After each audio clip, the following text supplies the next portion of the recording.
to provide so that the MRO goes forward. Thank you. Thank you. Question number 243, Umesh Bhai Babu Bhai Patel. महोदय जी, आपका आभार। हमारे छोटे से प्रदेश दमन दीव को आज़ादी के इतने साल बीत जाने के बाद भी हमारे प्रदेश के लोगों को पीने के पानी की बहुत सारी समस्या है। किसानों को मिलने वाला पानी कैनल और तालाब का पानी जो है वो दारू बनाने वाले ले रहे हैं। किसान एवं फैक्ट्री वाले बहुत परेशान हैं और पानी की किल्लत से जूझ रहे हैं। इससे रिलेटेड ही मेरा सवाल है। मैं जल मंत्री जी से पूछना चाहता हूं, क्या सरकार दमन और दीव और दादरा नगर हवेली संघ राज्य क्षेत्र में सुरक्षित पेयजल की आपूर्ति करने का विचार कर रही है?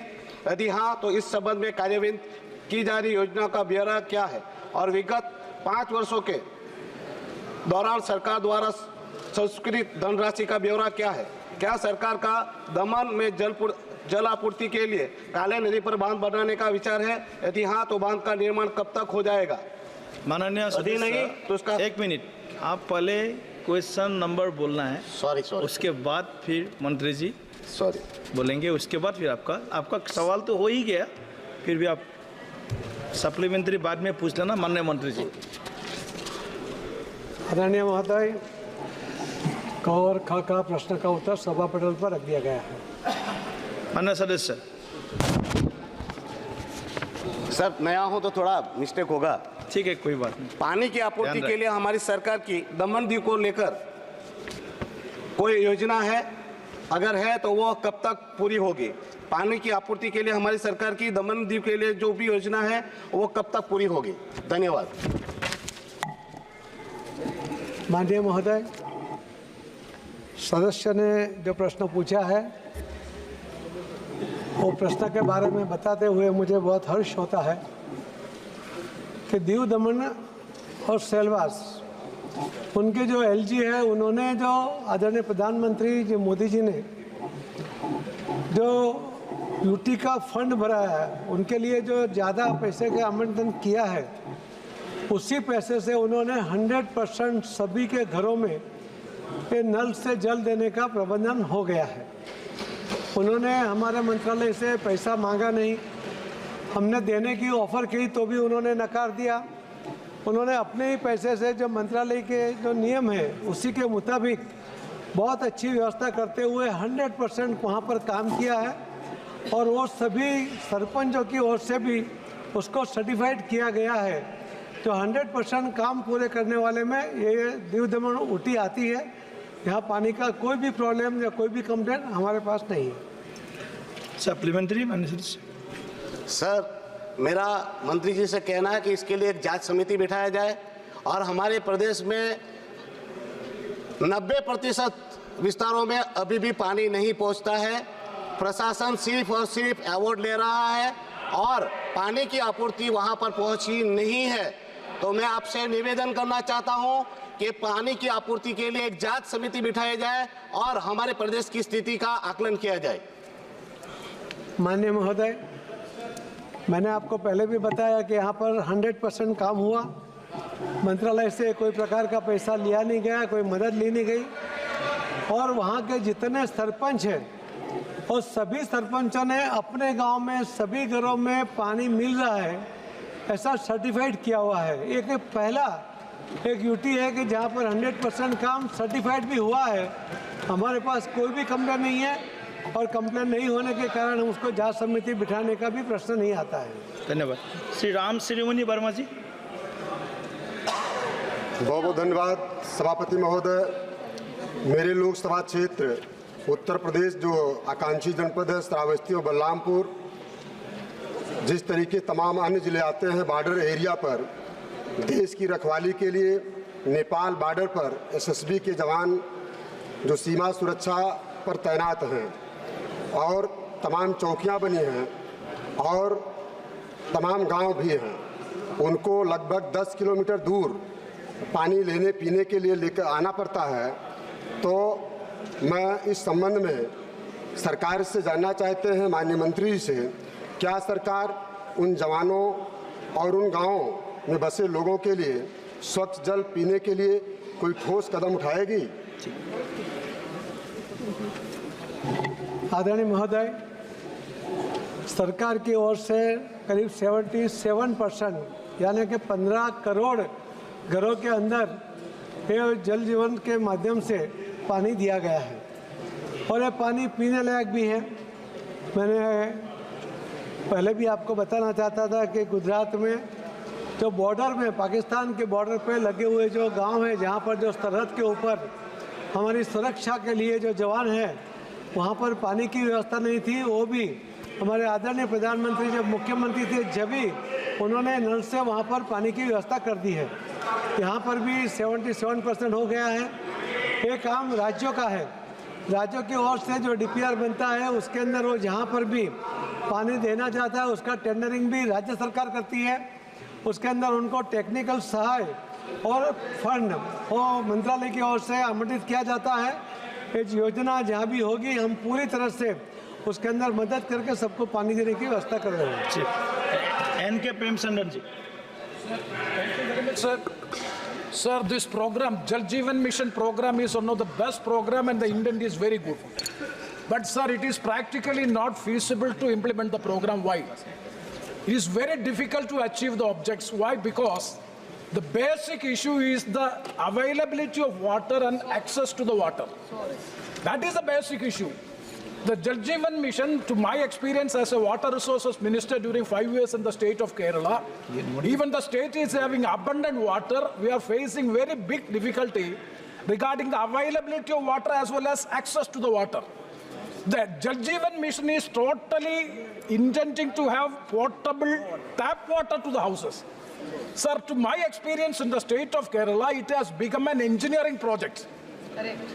Instead of providing water, you are giving tap connection by putting the service lines and giving tap connections, but unfortunately there is no water. No source. So my specific question to the Honorable Minister is, whether the Jal Jeevan Mission program will be extended for the source improvement as well as for the infrastructure development for including the water tanks, infrastructure development of the water sector. Otherwise, it will be a futile exercise. The government is not going to achieve the goal by having safe and portable tap drinking water to all. That is a specific question I would like to ask the Honorable Minister through you, sir. Thank you very much. super question. माननीय अध्यक्ष जी, जल जीवन की ओर से ये जो राज्य सरकार का काम था 70 सालों में कोई सरकार ने उसके ऊपर ध्यान नहीं दिया। इसीलिए 5 साल पहले सुन तो लीजिए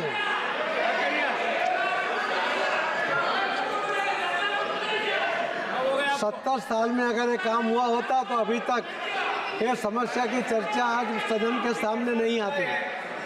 आदरणीय प्रधानमंत्री जी ने 5 साल पहले इसी के कारण करीब नल द्वारा जल देने की यह योजना बनाई। मैंने अभी भी उत्तर में कहा था कि यहाँ 77% घरों में, ग्राम्य घरों में ये पानी की व्यवस्था हो गई है। सुरक्षित जल वहाँ पर दिया गया है। जल आप सुनो भाई, जल जीवन में बहुत स्पष्ट है कि योजना राज्य सरकारों द्वारा लागू की जाती है। ये राज्य सरकार की जवाबदारी है। वहाँ पर ग्राउंड वाटर अवेलेबल है या सरफेस वाटर अवेलेबल है, उसके ऊपर वो भी निर्णय करते हैं। अगर सरफेस वाटर बहुत दूर से लाना होता है तो उसका खर्चा भी ज़्यादा बढ़ जाता है, फिर भी हम उसमें कोई मना नहीं करते। टेंडरिंग भी खुद राज्य सरकार करती है। उसका DPR मंजूर होने के बाद उसका जो आर्थिक सहाय और टेक्निकल सहाय वो हमारी ओर से देते हैं। आदरणीय जो मेंबर ने अभी पूछा कि हमारे यहाँ केरला में वहाँ पानी की समस्या है, और अगर कोई पर्टिकुलर कहीं पर है तो हमारे टास्क फोर्स को भेजकर वो ज़रूर चेक किया जाएगा।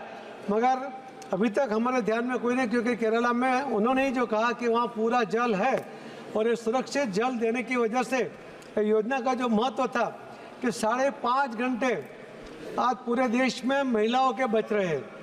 महिलाओं को उसके अंदर बहुत फ़ायदा हुआ है। कई किलोमीटर तक उन्हें पानी लेने के लिए जाना पड़ता था, वो आज उनको जाना नहीं पड़ता है। और आरोग्य की दृष्टि से भी देखेंगे तो करीब 8 लाख करोड़ की बचत इसमें हुई है, योजना के कारण हुई है। ये भी WHO का रिपोर्ट है। तो इस रिपोर्ट के आधार पर भी कह सकता हूँ कि योजना अत्यंत आवश्यक थी। और 15 करोड़ घरों में पहुंचा है, तो बाकी का भी जो काम राज्यों के द्वारा आगे बढ़ रहा है उसके अंदर सपोर्ट में है और जल्दी से करेंगे। धन्यवाद। क्वेश्चन नंबर 224 श्री जी लक्ष्मी नारायण। माननीय मंत्री जी, सड़क परिवहन मंत्री जी। हाँ, जवाब पढ़िए। माननीय सदस्य। 244 sir. Dhanawad sir. I am thankful to Honorable Minister Gadkari ji for responding to my question, sir. Here we would like to know about the exact stage of this project and further how should we can go ahead about the start this project, sir. This project is essential and basic necessary for the people of Anantapur, sir, because the urban expansion of Anantapur city primarily directed westward due to geographical constraints such as Bukhara Samudram Lake and nearby hills, sir, has led to significant industrial, commercial and residential growth on either side of the existing National Highway 44 bypass road, sir. Over the years, this bypass road has transitioned from a primary bypass to local road, overhauled by increased traffic, sir. Despite the construction of flyovers, they have been insufficient to handle the rising traffic volumes, resulting in substantial through traffic moving through the city, sir. To address this issue, the master plan of Anantapur includes the proposal for a second bypass road, sir, following a detailed study and approval by the Andhra Pradesh administration, sir. This new bypass is intended to elevate the traffic congestion in the city and manage through traffic more effectively, aligning with the city's linear development pattern beyond the current NH44 bypass, sir. Implementing this second bypass is crucial for improving traffic flow and supporting the city's माननीय सदस्य, continued growth, sir. short Sir, this congestion affects both city traffic and NH45 sir, through traffic within the limits, sir. Therefore, it is requested that the Honorable Minister for MORTH consider this issue and prioritize the development of second bypass road for NH44 to elevate these traffic challenges, sir. Thank you. मैं सदस्यों से आग्रह करूंगा, वो अगर लिख के भी लाते हैं ना तो शॉर्ट में लिख के लाएं प्रश्नों को।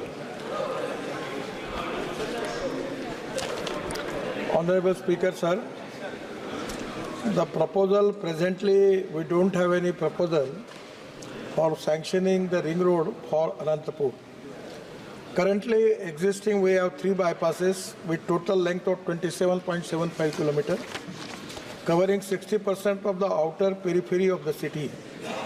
The 3 bypasses are there.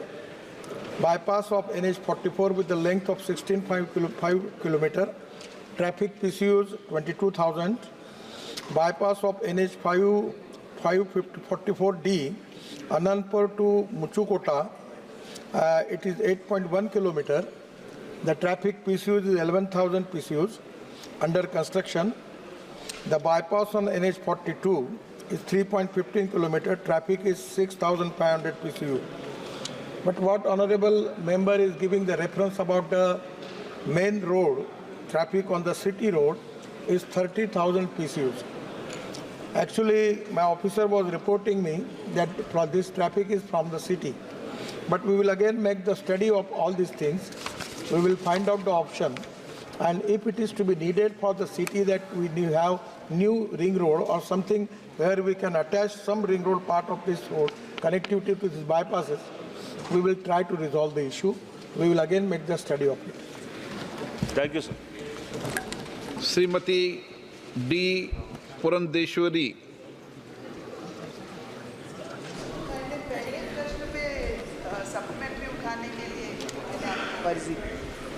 It is not this question, sir. I wanted to ask for the question number 1. क्या आपका नाम दिया था? नहीं। श्री रंग अप्पा बढ़ने। माननीय अध्यक्ष महोदय, मेरे संसदीय क्षेत्र में NH4 से लेकर देवरोड, रावेत, आगे चांदनी चौक, आगे कोल्हापुर तक जाने वाला बाईपास सड़क बनाई थी, जो बनाई थी रिलायंस कंपनी ने। अभी वहाँ सड़क की इतनी हालत हो गई, बारिश में बहुत सारे गड्ढे पड़े। तो मैं मंत्री जी से जानना चाहता हूँ कि क्या पुराने प्रस्ताव को टर्मिनेट कर नया प्रस्ताव आपके मंत्रालय द्वारा ले जा रहे हैं? Speaker sir, सम्मानीय सदस्य जो कह रहे हैं वो बात सही है। ये जो पुणे सातारा और वेस्टर्ली बाईपास को लेकर इनकी मतदार क्षेत्र में जो रोड जाता है वो रिलायंस इंफ्रास्ट्रक्चर के पास है। इस बरसात में हालत बहुत ख़राब हुई है। कानूनन इस रोड पर काफ़ी तकलीफें अनेक सालों से आई है। बहुत बार इंटरवेंट करके मार्ग निकालने की कोशिश की पर नहीं हो पाया है। पर आप जैसा कह रहे हैं, इस रोड को विन विन सिचुएशन में म्यूचुअल अंडरस्टैंडिंग से, क्योंकि हमने कुछ किया टर्मिनेट, वो कोर्ट में गए, फिर स्टे मिल गया तो प्रॉब्लम आएगा। तो हम लोग कोशिश कर रहे हैं कि इनको टर्मिनेट करें और नया DPR बनाकर इस रोड पर जो भी आपकी प्रॉब्लम्स है उसको सुलझाने की कोशिश करें। We are in the process, we will try to resolve this issue. Shri Kalyan Banerjee. Thank you, sir, for giving me the chance.